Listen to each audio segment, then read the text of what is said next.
கங்கையின் புனிதமாய காவிரி நடுவுபாட்டு பொங்குநீர் பறந்து பாயும் பூம்பொழில் அரங்கம் தன்னுள் எங்கள்மால் இறைவன் ஈசன் கிடந்ததோர் கிடக்கை கண்டு எங்கனம் மறந்து வாழ்கேன் ஏழையேன் ஏழையேனே. ஏழை ஏதலன் கீழ்மகன் என்னாது இறங்கி இன்னருள் சொரியும் எங்கள் திருவரங்கப் பெருமானும் பால் நினைந்தூட்டும் தாயினும் சால பரிந்து நம்மை காக்கும் எங்கள் தாய்மான சுவாமியும் சேர்ந்து அருள் புரியும் இந்த திருச்சி நகரத்தில் கலை வழி இறைநிலையை தன்னுடைய நோக்கமாக கொண்ட சம்ஸ்கார் பாரதி அமைப்பின் சார்பாக ஒரு மிக பெரும் கொண்டாட்டத்திற்காக நாம் அனைவரும் குழுமியுள்ளோம்.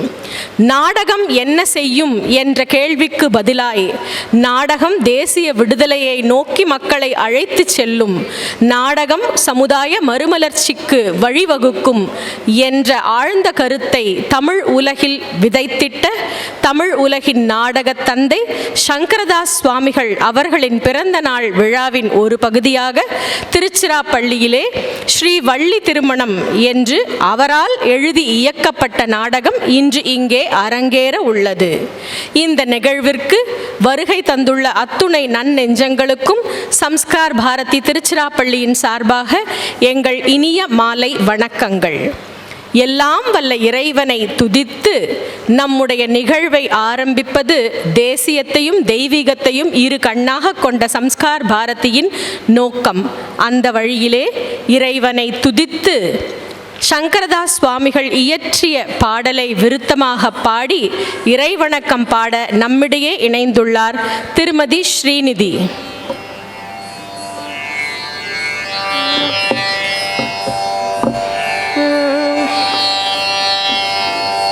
பிடியதன் ஒரு உமை பொலம் மிக கரியது வடிகொடு தனதடி வழிபடும் அவரிட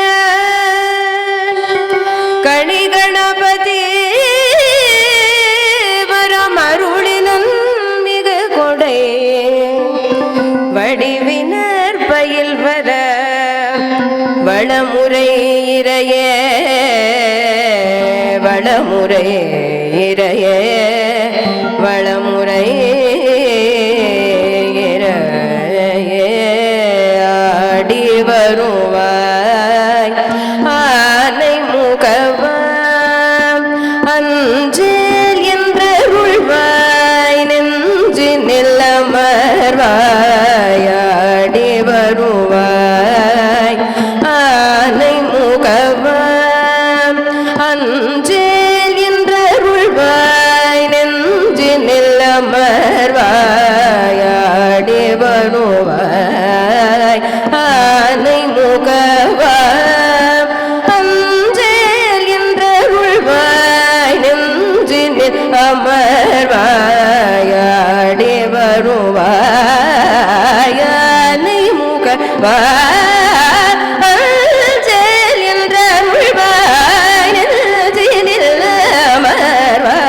ஆடி வருவாய் ஆனை முக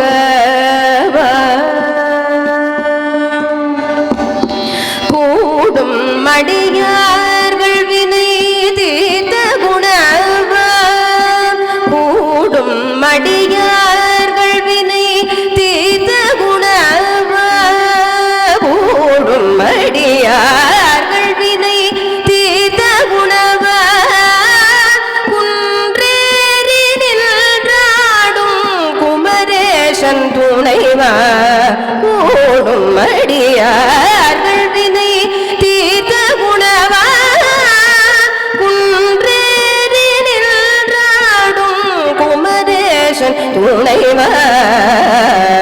வருவாய் பானை முகவா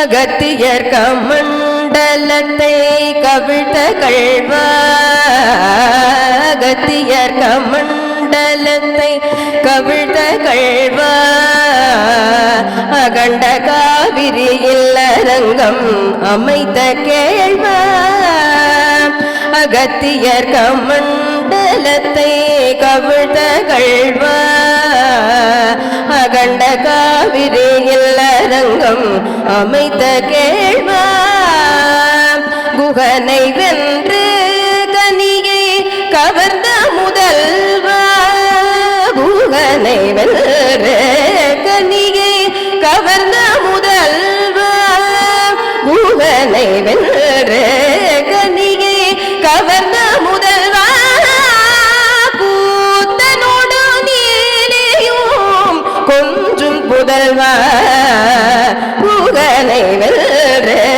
கனியை கவர்ந்த முதல்வா கூத்தனோடு நீலியும் கொஞ்சும் புதல்வா கரத்தில் மோதகமும் பாஷாங்குஷமும் கரத்தில் மோதகமும் பாஷாங்குஷமும் முடிதரித்த இளம்பிறையும் தவழும் முருவலோடும் கருத்தமேனி பாஷாங்குஷமும் முடிதரித்த இளம்பிறையும் தவழும் முருவலோடும் பருத்த மேனியில் வெண்ணீரோடும் நூலணிந்து பருத்த உந்தியில் பறித்த துதிக்கை சுழன்று ஆடி வரும் வாயானை முக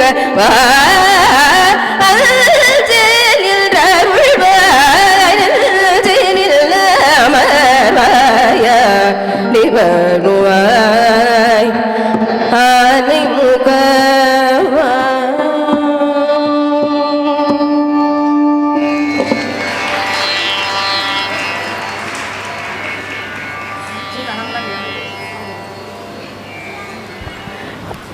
எல்லாம் வல்ல இறைவனின் ஆசையுடன் இவ்விழா இனிதே துவங்கட்டும். சேரனின் தமிழ் சேற்றில் இறங்கி சோழனின் தமிழ் சோறு போட்டு பாண்டியனின் தமிழ் பாய்ந்து வந்து எங்களுடைய சங்கத் தமிழாய் இங்கு முழங்கட்டும். மூவேந்தர்களின் அரவணைப்பில் இயல் இசை நாடகம் என்னும் முத்தமிழாய் மூவாத கன்னியாய் இளங்கும் தமிழ் அன்னையின் தனிப்பெரும் பிரிவாம் நாடகத் தமிழுக்கான பெரும் கொண்டாட்டம் இன்று. தமிழ் உலகின் நாடகத் தந்தை சங்கரதாஸ் சுவாமி அவர்களின் 158ஆம் பிறந்தநாள் விழாவினை முன்னிட்டு திருச்சி மாவட்டம் சம்ஸ்கார் பாரதியும் ரசிகரஞ்சன சபாவும் இணைந்து நடத்தும் நாடக விழாவிற்கு உங்கள் அனைவரையும் வருக வருக என்று இருகரம் கூப்பி வரவேற்கின்றேன். அறியாமை என்னும் பேருருள் போக்கும் ஆதவனை போற்ற ஆயத்தம் செய்வோம். கலங்கரை விளக்காய் கல்லாமை அகற்றி கல்வியின் பேரொளி பரவச் செய்வோம். எழுச்சி தீபத்தை ஏற்றிடுவோம் என்ற வரிகளுக்கு ஏற்ப நிகழ்ச்சியின் முதலாவதாக குத்துவிளக்கினை ஏற்றி சிறப்பிப்பதற்காக கலைமாமணி திருமதி ரேவதி முத்துசுவாமி அம்மாவையும் சம்ஸ்கார் பாரதியின் மாநில செயலாளர் திரு இருளப்பன் ஐயா அவர்களையும் ரசிகரஞ்சன சபாவின் கௌரவ செயலாளர் திரு என் சேகர் ஐயா அவர்களையும் குத்துவிளக்கினை ஏற்றி சிறப்பிப்பதற்காக அன்புடன் அழைக்கின்றோம்.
திரியினை தீபமாக்கிய அனைத்து நன்னெஞ்சங்களுக்கும் நன்றி.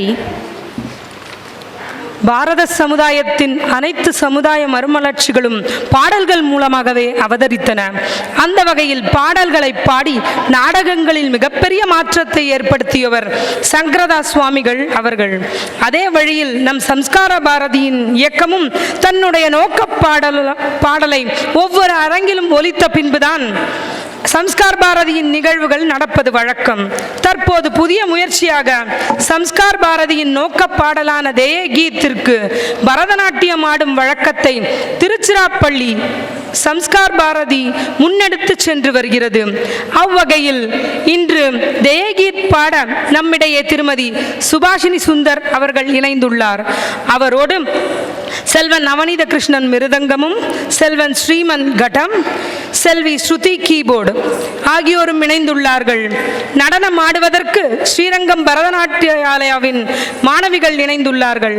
கலைமாமணி திருமதி ரேவதி முத்துசுவாமி அவர்களால் 50 ஆண்டுகளுக்கு முன்பு ஆரம்பிக்கப்பட்ட அந்த நடனப்பள்ளியின் இளம் நடனமணிகள் இதோ நம் முன்னே தேயகீத் இசைத்து நடனமாடப்படுகிறது.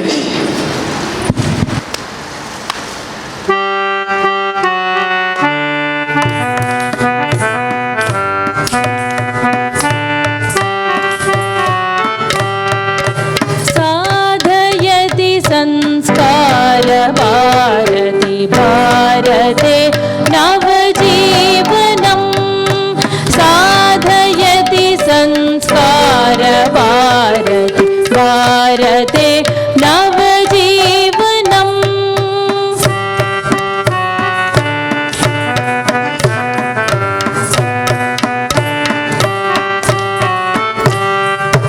प्रणवमूलं प्रगतिशीलं प्रखरराष्ट्रविवर्धकं शिवं सत्यं सुन्दरं अभिनवं संस्करणोद्यमं साधयति संस्कार भारती भारते नवजीवनम्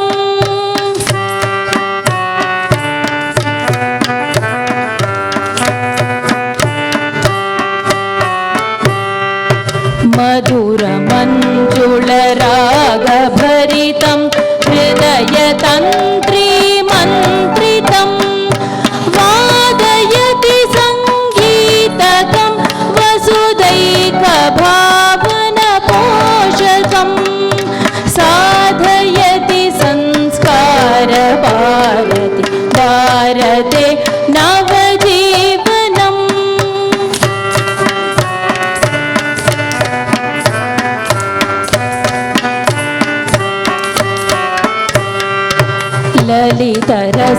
ललितरसमयलास्य लीला चण्डताण्डव गमकहेला कलितजीवन नाट्यवेदं क्रान्तिकथा प्रमोदं साधयति संस्कार भारती भारते नवजीवनम्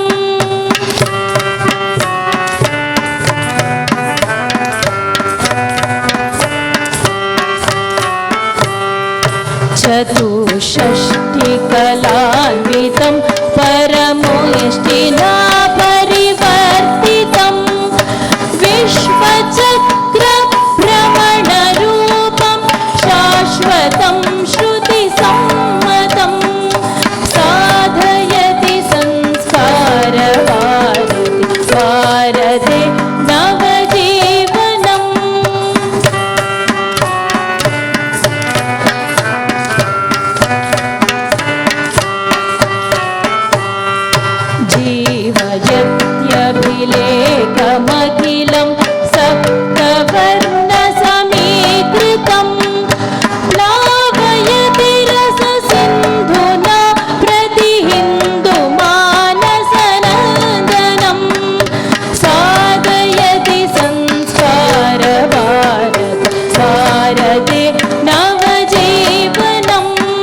ஐம்புலன்களுக்கும் விருந்தளித்த நடனமணிகளுக்கு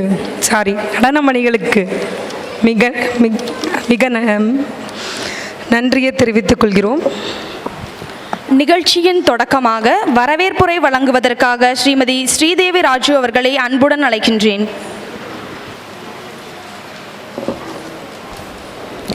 அனைவருக்கும் இனிய மாலை வணக்கம். கலைவழி இறைநிலை என்னும் நிலையிலே கலைகளையும் கலாச்சாரத்தையும் வளர்த்து பாரத தேசத்தை முன்னிறுத்துவதற்காக அமைக்கப்பட்ட சம்ஸ்கார் பாரதியின் திருச்சிராப்பள்ளி சார்பாக நடக்க இருக்கும் இந்த நாடக விழா கொண்டாட்டத்திற்கு வந்திருக்கும் உங்கள் அனைவரையும் வருக வருக என வரவேற்கிறேன்.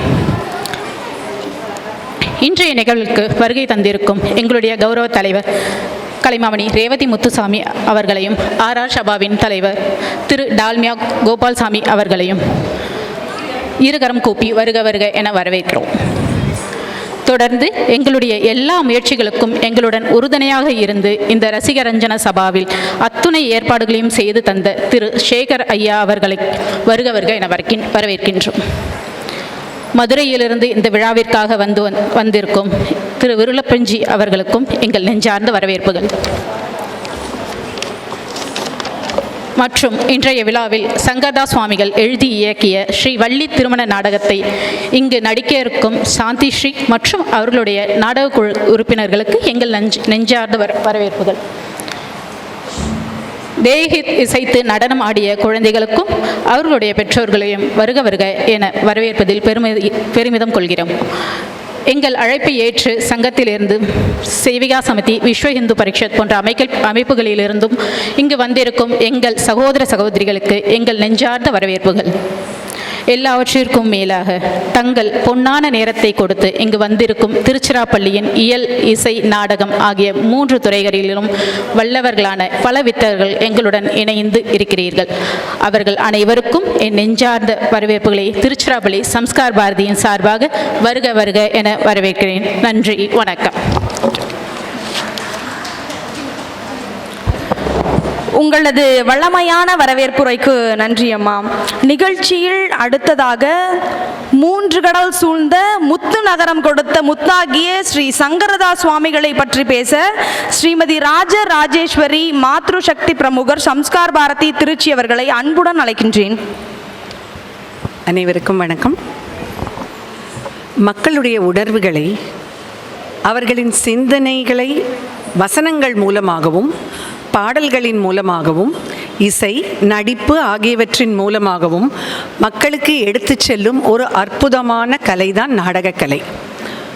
மொபைலில் திரைப்படம் பார்க்கும் இந்த நவீன யுகத்திலும் நமது நாட்டில் ஆங்காங்கே நாடகங்கள் நடந்து கொண்டு வருவது என்பதே ஆச்சரியமாகவும் அபூர்வமானதாகவும் இன்று நடந்து கொண்டிருக்கிறது.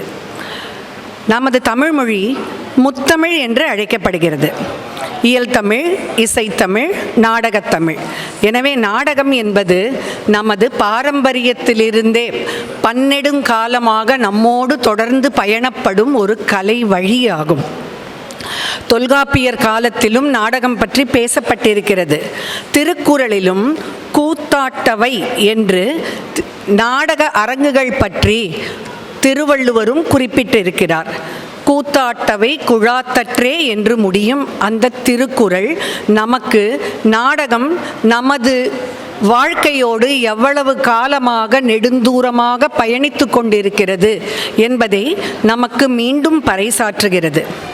உலகியலை ஒட்டி சுவைபட காட்டப்படும் நாடகக்கலை மரபுகளோடும் உலக மரபுகளோடும் பாடுதற்கு அமைந்த புலனாற்று வழக்கம் என்பதே இதன் பொருள்.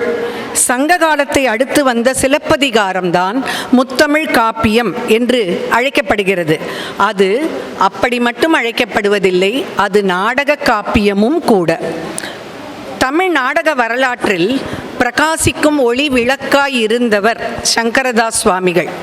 அவரின் வாழ்க்கை ஒரு சாதாரணமான மனிதனின் பயணம் அல்ல, அது தமிழ் நாடகக் கலையின் புதிய பிறப்பு. தூத்துக்குடி அருகில் காட்டுநாயக்கன்பட்டி என்னும் ஊரில் 1857ஆம் ஆண்டு செப்டம்பர் 7ஆம் நாள் தாமோதரன் பேச்சியம்மாள் என்ற பெற்றோருக்கு மகனாக பிறந்தவர் சங்கரதாஸ் சுவாமிகள். அவருக்கு பெற்றோர் இட்ட பெயர் சங்கரன். அந்த காலத்தில் நாடக இயக்குனரை மிகவும் மரியாதையாக ஆசான் என்றும் சுவாமி என்றும் அழைப்பது வழக்கம். அதனாலேயே அவர் சங்கரதாஸ் என்றும் அழைக்கப்பட்டிருக்கலாம். கூத்து என்ற வகையில் இருந்த நாடகக் கலையை அரங்கத்தில் ஏற்றி அரங்க நாடகமாக்கி அழகு பார்த்தவர் சங்கரதாஸ் சுவாமிகள். 19ஆம் நூற்றாண்டின் இறுதியிலும் 20ஆம் நூற்றாண்டின் துவக்கத்திலும் நாடகக் கலையை பெரும் அளவில் இந்த உலகத்தின் முன் எடுத்து வைத்தவர் திரு சங்கரதாஸ் சுவாமிகள்.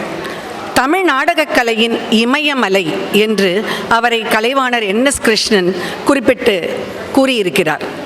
நாடக உலகிற்கு அவர் ஆற்றிய மகத்தான பங்களிப்பால் அவர் தமிழ் நாடக கலையின் தந்தை என்றும் அழைக்கப்படுகிறார். வள்ளி திருமணம், பவளக்கொடி சரித்திரம், மதுரை வீரன், ஹரிஷ்சந்திர மயான காண்டம், சத்யவான் சாவித்ரி, ராம ராவண யுத்தம் போன்ற நாடகங்கள் இன்றளவும் கூட மேடையில் நடைபெற்று கொண்டு வருகின்றன. இது ஆங்காங்கே நடத்தப்பட்டு கொண்டு வந்திருந்தாலும் இதை எழுதியவர் யார் என்று பலருக்கும் தெரியாது. நிச்சயமாக இன்றைய இளைஞர்களுக்கு தெரியாது. அந்த பெருமைக்கு உரியவர் நமது சங்கரதாஸ் சுவாமிகள். அவர் சிறு வயதிலிருந்தே பாடல், கவிதை, ஆடல்கள், கலை ஆகியவற்றில் மிகுந்த விருப்பம் கொண்டவராக இருந்தார். மற்ற குழந்தைகள் எல்லாம் விளையாடி கொண்டிருக்கும் பொழுது கூட அவர் மனம் கவிதை வரிகளை தேடி அலைந்து கொண்டே இருக்குமாம். அவரது தாய்க்கு அதை பற்றி மிகவும் கவலையாகவும் இருக்குமாம். எப்பொழுதும் சொல்லுவாராம், எல்லா பிள்ளைகளும் விளையாடி கொண்டிருக்கிறார்கள், நீ என்னப்பா எதையோ சிந்தித்து எதையோ கிறுக்கி கொண்டிருக்கிறாய் என்று அவர்கள் அம்மா கேட்பார்களாம். ஆனால் அவரது தந்தை சங்கரதாஸ் சுவாமிகளின் அந்த தன்மையை புரிந்தவராக இருந்தார். நீ பொறுமையாக இரு, இவனுடைய கலை ஒரு நாள் உலகம் முழுவதும் பேசப்போகிறது, இவன் பெயரை உலகமே சொல்லும் என்று அவரது தகப்பனார் கூறுவாராம். கிராமத்தில் நடந்த நாடகங்களை பார்க்கும் பொழுதெல்லாம் சங்கரதாஸ் சுவாமிகளுக்கு உள்ளுக்குள் ஒரு எண்ணம் வந்து கொண்டே இருக்குமாம். ஒரு நாள் நானும் இந்த மாதிரி ஒரு மேடையில் நிற்பேன், ஆனால் நான் போடும் நாடகங்கள் சிரிக்க வைக்க மட்டும் செய்யாது, சிந்திக்கவும் வைக்கும் என்பதே அவரது எண்ணமாக இருந்தது.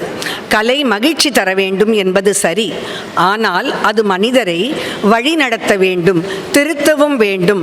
அவர்களது வாழ்க்கையோடு கலந்துரையாடும் நாடகமாகவும் அது நிலைத்து நிற்க வேண்டும் என்பது அவரது எண்ணமாக இருந்தது.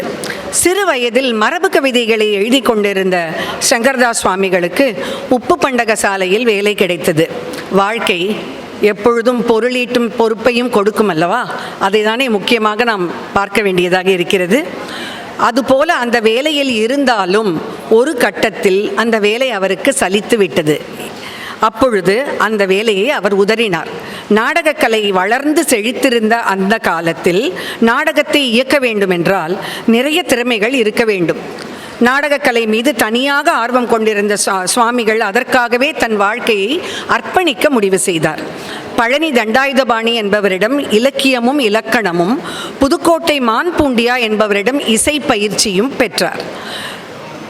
தனது 24ஆம் வயதில் அவர் நாடக கலைஞர் ஆனார். பல நாடக குழுக்களில் ஹிரண்யனாக, ராவணனாக, கடோத்கஜனாக, யமதர்மனாக, ராவணனாக பல கதாபாத்திரங்களை ஏற்று அவர் நடித்தார். அவரது நடிப்புக்கு பெரும் வரவேற்பும் பாராட்டும் எப்பொழுதும் மக்களிடமிருந்து குவிந்த வண்ணம் இருந்தன. எந்த கதாபாத்திரத்தை ஏற்று அவர் நடித்தாரோ அந்த கதாபாத்திரமாகவே மாறிவிடும் இயல்பு அவரிடம் இருந்தது. அதற்கு ஒரு உதாரணம், ஒரு வருத்தமான உதாரணம். ஒரு முறை சனீஸ்வர பகவானின் கதாபாத்திரத்தை ஏற்று நடித்து முடித்து, அப்பொழுதெல்லாம் இரவு முழுவதும் அல்லவா நாடகங்கள் நடக்கும், விடியற் காலையில் தனது வேடத்தை கலைப்பதற்காக ஏரிக்கு குளிக்க சென்றாராம். அங்கு துணி துவைத்து கொண்டிருந்த ஒரு கர்ப்பிணி பெண் அவரிடம், அந்த பெண்ணிடம் அவர் நெருங்கி சற்று மிடுக்காக விளையாட்டாக பேசப்போக அந்த பெண் அந்த உருவத்தை பார்த்து பயந்து அங்கேயே மூர்ச்சை அடைந்தார், மரணம் அடைந்தார் என்று கூட தகவல்கள் இருக்கிறது. இதுபோல் ஓரிரண்டு சம்பவங்களுக்கு பிறகு சங்கரதாஸ் சுவாமிகள் நடிப்பதை நிறுத்திவிட்டார். அவரது கவனம் முழுவதும் கதைகளை எழுதுவதிலும் நாடகங்களை இயக்குவதிலுமாக தன் போக்கை மாற்றிக்கொண்டார். 2 ஆண்டுகளில் அவர் அனைத்து வித்தைகளையும் கற்றுக்கொண்டார். அதற்கு அவருக்கு உதவியாக இருந்தது நாயுடு நாடக குழு என்ற அமைப்பு. இன்று நமக்கெல்லாம் சிவாஜி கணேசன் அவர்கள் மூலமாக தெரிய வந்த வீரபாண்டிய கட்டபொம்மன், கப்பலோட்டிய தமிழன், நளதமயந்தி, இன்னும் மற்றோரெல்லாம் நடித்த எல்லா விஷயங்களும், எல்லா நாடகங்களும் அவரால் எழுதப்பட்டவை. அவரை அந்த நாடகங்கள் புகழின் உச்சிக்கு எடுத்து சென்றன. 1919ஆம் ஆண்டில் சன்மார்க்க கொள்கையை நினைவுபடுத்தும் வகையில் சமரச சன்மார்க்க நாடக கலை என்ற நினைவில் நாடக சபையை அவர் துவக்கினார். இந்த குழுவில்தான் இங்கே இருக்கிறவங்கள எத்தனை பேருக்கு தெரியும்னு தெரியல, எஸ்ஜி கிட்டப்பா அப்படின்னு பழமையான நடிகர், அவரும் அவரது சகோதரர்களும் பயிற்சி பெற்றார்கள். அந்த நாளைய நடிகர்கள் பலர் சுவாமிகளின் பாடல்களை மட்டுமே பயன்படுத்தி கொண்டு, ஆனால் உரையாடல்களை தரம் தாழ்த்தி நாடக மேடைகளில் பேசி நடித்து வந்தார்கள்.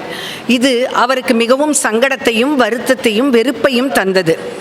எனவே அவர் சிறு வயது முதலேயே நாடக பயிற்சி கொடுப்பதன் மூலமாக நல்லொழுக்க சிந்தனைகளை வளர்க்க முடியும் என்று நம்பினார். இதனால் 1918ஆம் ஆண்டு மதுரையில் தத்துவ மீனலோச்சனி வித்வபால சபா என்ற நாடக குழுவை அவர் தோற்றுவித்தார். இந்த குழுவில்தான் TKS சகோதரர்கள் என்று அழைக்கப்படும் ஔவை TK சண்முகமும் அவரது சகோதரர்களும் சுவாமிகளிடம் மாணவர்களாக சேர்ந்து பயிற்சி பெற்றார்கள் என்பது குறிப்பிடத்தக்கது. இவரது நாடக குழுவில் நாடக பயிற்சி பெற்று நாடகங்களிலும் நடித்து பின் நாட்களில் திரைப்படங்களிலும் நடித்த TP பொன்னுசாமி பிள்ளை, K சாரங்கபாணி, நவாப் TS ராஜமாணிக்கம், MR ராதா ஆகியோர் எல்லாம் முக்கியமானவர்கள். அதேபோல் நடிகையர்களில் பாலாம்பாள், அரங்கநாயகி, பாலாமணி, VP ஜானகி என்று இந்த பட்டியல் நீண்டு கொண்டே செல்கிறது. சங்கரதாஸ் சுவாமிகள் தனது நாடகங்களை சமூகத்திற்கு சரியான கருத்துக்களை கொண்டு செல்லும் ஒரு ஆயுதமாக்கினார். அவரது நாடகங்கள் குடிப்பழக்கம், பொய், சுயநலம், அடக்குமுறை போன்ற தீமைகளை தாக்கி எழுதப்பட்டன. ஒரு நாடக காட்சியில் குடிபோதையில் வீடு குலைந்து போகும் மனிதனை காட்டினார். அந்த காட்சியை கண்ட பல மக்கள் மேடையை விட்டு வெளியே வந்தவுடன் நான் இனிமேல் மதுவை தொடமாட்டேன் என்று உறுதி எடுத்தார்களாம். அப்படி என்றால் அந்த நாடகங்கள் மக்கள் மனதில் எவ்வளவு ஒரு தாக்கத்தை ஏற்படுத்தி இருக்கும் என்பதை நம்மால் உணர முடிகிறது. அப்பொழுது சுவாமிகள் மேடையில் நின்று கூறினாராம், நாடகம் சிரிக்க வைக்க வேண்டிய கலை அல்ல, அது நம்மை திருந்த வைக்க வேண்டிய கலையும் கூட என்று. அவரது நாடகங்கள் சமூக சீர்திருத்தத்திற்கு உயிராய் மாறின. பத்திரிகைகள் எல்லாம் அவரை பாராட்டின. தமிழ் நாடகத்தின் பிதாமகன் சங்கரதாஸ் சுவாமிகள் என்று பத்திரிகைகள் அவரை பற்றி எழுதின. 1921ஆம் ஆண்டில் நாடகக்கலை இவரால் புத்துயிர் பெற்று விளங்கிய நிலையில் அவர் நோய்வாய்ப்பட்டார். தூத்துக்குடிக்கு சென்று குணப்படுத்த முயன்ற நிலையில் அவருக்கு பக்கவாதமும் ஏற்பட்டது. பாண்டிச்சேரிக்கு வந்து வைத்தியம் செய்து கொண்டிருந்த காலகட்டத்தில் 2 வருடங்கள் பாண்டிச்சேரி மருத்துவமனையில் அவர் அனுமதிக்கப்பட்டு, அந்த நேரத்திலும் கூட தனது நாடக பணியில் அவர் ஓய்வு எடுத்துக்கொள்ளவே இல்லை. தொடர்ந்து அவர் நாடகத்திற்காக சிந்தித்து கொண்டும் அவரது கை கால்கள் பக்கவாதத்தினால் செயலற்று இருந்த போதிலும் கூட உதவியாளரின் உதவியோடு நாடகத்திற்கான கதைகளையும் வசனங்களையும் எழுதிய வண்ணமே அவர் இருந்தார். தமிழ் நாடக தலைமை ஆசிரியர், தமிழ் நாடக விடிவெள்ளி, தமிழ் நாடக இமயமலை என்றெல்லாம் அழைக்கப்படும் திரு சங்கரதாஸ் 1922ஆம் ஆண்டு நவம்பர் மாதம் 13ஆம் நாள் திங்கட்கிழமை இரவு 11 மணிக்கு புதுச்சேரியில் நம் அனைவரையும் விட்டு உயிர் நீத்தார். அவரது நாடகங்களின் வழியே மக்களின் நல்லொழுக்கத்தையும் தமிழின் இனிமையையும் தமிழர் பண்பாட்டு பெருமையையும் விதைத்து சென்ற சங்கரதாஸ் சுவாமிகளின் அனைத்து நாடகங்களிலும் 15 நாடகங்கள் மட்டுமே அச்சில் உள்ளன. நம்மிடம் எங்கேனும் பிரதிகள் கிடைத்தால் அதை அனைத்தையும் தேடி எடுத்து அவற்றை ஒன்றாக்கி இந்த சமூகத்திற்கு அளிக்க வேண்டிய பொறுப்பு நம்மிடம் நிச்சயமாக இருக்கிறது.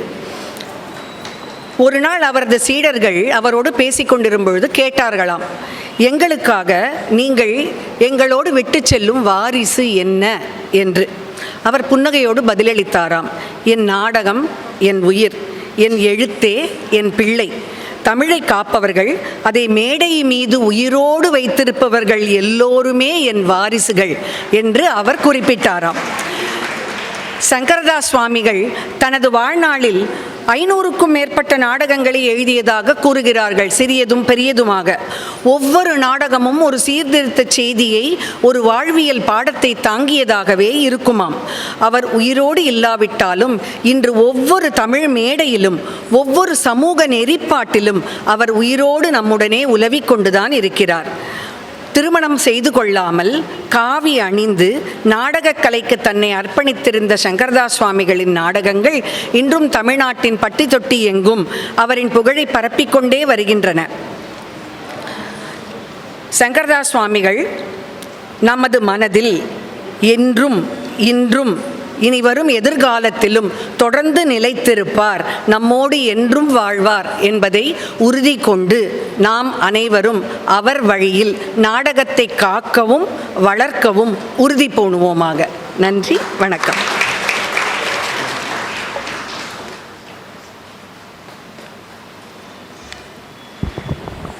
நன்றி அம்மா. ஸ்ரீ சங்கரதாஸ் சுவாமிகளை பற்றி தெரியாத பல தகவல்களை சொல்லி எங்கள் அறிவை விரிவாக்கியதற்கு மீண்டும் ஒரு நன்றி.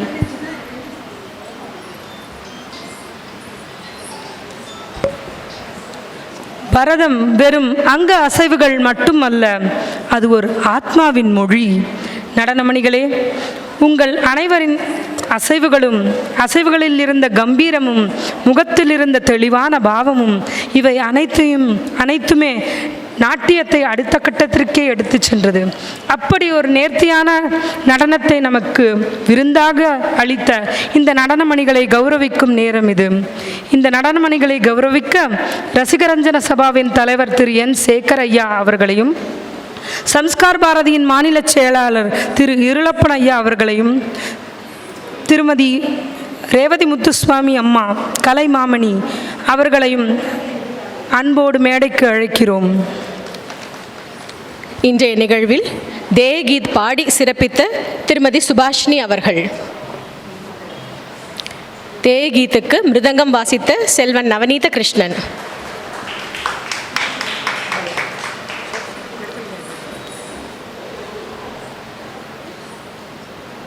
கட்டம் வாசித்த செல்வன் ஸ்ரீமன்,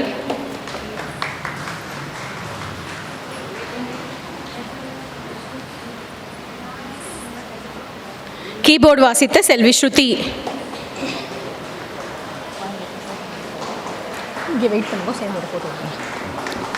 நடனமாடிய செல்வி சஞ்சனா மீனாட்சி, செல்வி சாத்விகா,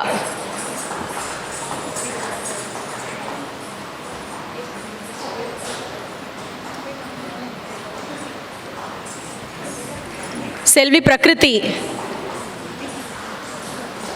செல்வி அதிதி, செல்வி லக்ஷ்மி ஸ்ரீ மித்ரா, செல்வி அதிதி,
லக்ஷ்மி ஸ்ரீ மித்ரா செல்வி,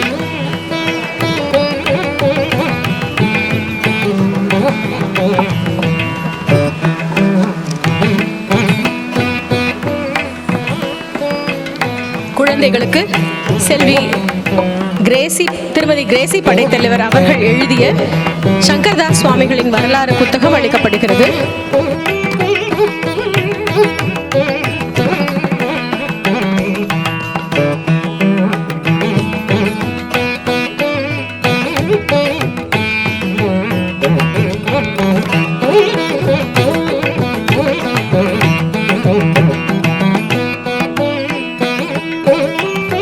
கீபோர்டு வாசித்த செல்வி ஸ்ருதி.